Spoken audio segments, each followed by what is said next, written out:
Long before the colonizers crossed the mountains, before gunpowder and steel split the continent, war already lived on this land. From tribe to tribe, from valley to desert, alliances were sealed with blood and broken with fire. Across the vast plains where the sky seems endless, two nations clashed in a silent and brutal war.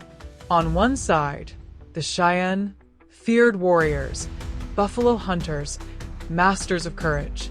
On the other, the Pawnee, skilled, cunning, and seen as traitors for walking alongside the white man. When honor is questioned and blood cries out for revenge, there is no peace, only war. Today, you will discover a forgotten chapter of Native history, a rivalry marked by ambushes, kidnappings, and bloody battles. Cheyenne versus Pawnee, a war between brothers in a land that never forgives. Welcome to the Indian Wars.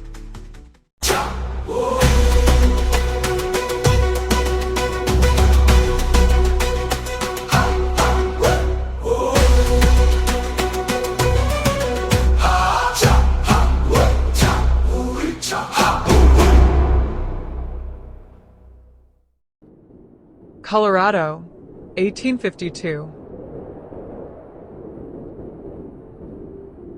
In the heat of the summer of 1852, a bloody episode marked the history of the Great Plains. The Cheyenne, allied with the Kiowa and Kiowa Apache, launched an ambush against a Pawnee camp during a buffalo hunt in what is now western Kansas. The attack was fierce. Dust kicked up by the horses mixed with war cries and the sound of arrows slicing through the air. Though the Cheyenne emerged victorious, the cost was devastating. The death of one of their most revered warriors, a Lights on the Cloud, also known as Touching Cloud. Touching Cloud was a legendary figure, feared by his enemies and honored by his people. His body was protected by a metal breastplate passed down from his father, Medicine Water, a rare gift among the Plains tribes. But even his shining armor couldn't save him from the sacred arrow fired by Shield Chief, a young Pawnee warrior who, on that day, etched his name into the history of his people. The arrow pierced a gap in Touching Cloud's armor, bringing the great warrior down in battle. The shock of his death echoed through the Cheyenne like distant, rolling thunder. Fueled by grief and a burning thirst for vengeance, the following year the Cheyenne called upon their sacred arrows, powerful ceremonial objects rarely brought into battle. Their use signified that the conflict was no longer just about survival, it was about ancestral honor. The capture of the sacred arrows, 1830. The capture of the sacred arrows, which took place in 1830, marked one of the greatest spiritual and symbolic tragedies in Cheyenne history, decades before the death of the warrior Touching Cloud. During a buffalo hunt in open territory, the Skeety Pawnee were attacked by an alliance of Cheyenne, Arapaho, and Lakota warriors. The assault seemed well-planned and certain to succeed, but the Pawnee, renowned for their tactical skill and strong defensive organization, managed to turn the tide in the chaos of battle. In an extraordinary feat, they captured the Cheyenne's sacred arrows, for ceremonial objects of the highest importance, considered the spiritual heart of the Cheyenne nation. This loss was far more than a military defeat. For the Cheyenne, the sacred arrows symbolized a direct connection to protective spirits, divine blessing for war, and the maintenance of cosmic balance. Their capture represented a painful rupture with the ancestors and provoked a deep crisis within the tribe, both spiritually and politically. Many elders described it as the greatest disaster in their history, a wound that shook the very identity of the Cheyenne for generations. In the years that followed, the recovery of the sacred arrows became an absolute priority. Several armed conflicts with the Pawnee were waged in an effort to restore Cheyenne honor and spirituality. Alongside these battles, there were also intense diplomatic efforts involving gifts, prisoners, and symbolic treaties. One arrow was recovered from the Lakota, who had received it from the Pawnee and agreed to return it in exchange for war horses. Another was returned directly by the Pawnee after years of military pressure and negotiation.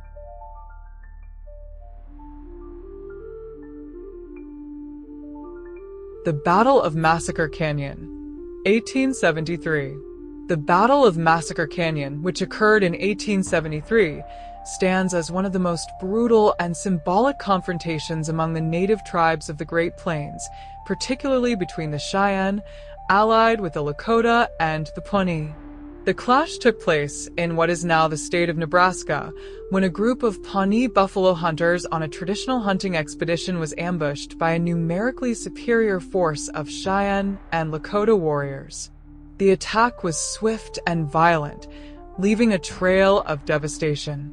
Over 70 Pawnee were killed, including not only warriors, but also women and children who were traveling with the caravan. The massacre not only shattered the Pawnee community, but also marked one of the last major intertribal battles in the history of the Great Plains. From that point on, the presence and increasing pressure of the United States government intensified, restricting native movements and hunting traditions. The battle symbolized the end of an era of native tribal warfare, while also foreshadowing the aggressive expansion of the American state over indigenous lands and the systematic destruction of traditional ways of life. Massacre Canyon remains today a powerful symbol of violence and loss endured by native peoples during the transition to full colonial domination.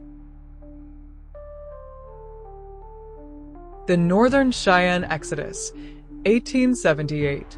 In 1878, the Northern Cheyenne, led by Dull Knife and Little Wolf, began a dramatic escape from Indian Territory, present-day Oklahoma, toward their ancestral homelands in the north, after suffering from hunger, disease, and neglect on the reservation imposed by the U.S. government. Around 350 people, including warriors, women, and children, crossed nearly 1,500 kilometers of hostile terrain while being pursued by the U.S. Army and attacked by allied tribes such as the Pawnee. Throughout the journey, the Cheyenne resisted with courage and tactical skill, winning battles and evading ambushes. To increase their chances of survival, the group split. Little Wolf led part of the people to the Sioux territory, where they peacefully surrendered. Dull Knife and his followers were captured and taken to Fort Robinson in Nebraska. There, they refused to return south. After weeks of being imprisoned in inhumane conditions, they attempted to escape, but were massacred by soldiers, resulting in the death of over 60 people. The Northern Cheyenne Exodus became a symbol of resistance and dignity. Even in the face of death, the Cheyenne stood firm in their refusal to surrender. The story of Dull Knife and Little Wolf remains to this day a powerful testament to courage, identity, and the struggle for freedom. These events form an intense mosaic of Indigenous history on the Great Plains, a history marked not only by wars, but by deep spiritual connections, codes of honor, and struggles over ancestral lands. The rivalry between the Cheyenne and the Pawnee was not just about territory, it was spiritual and symbolic. In every battle, there was more than spears and arrows. There were memories, dreams, and the spirits of the ancestors.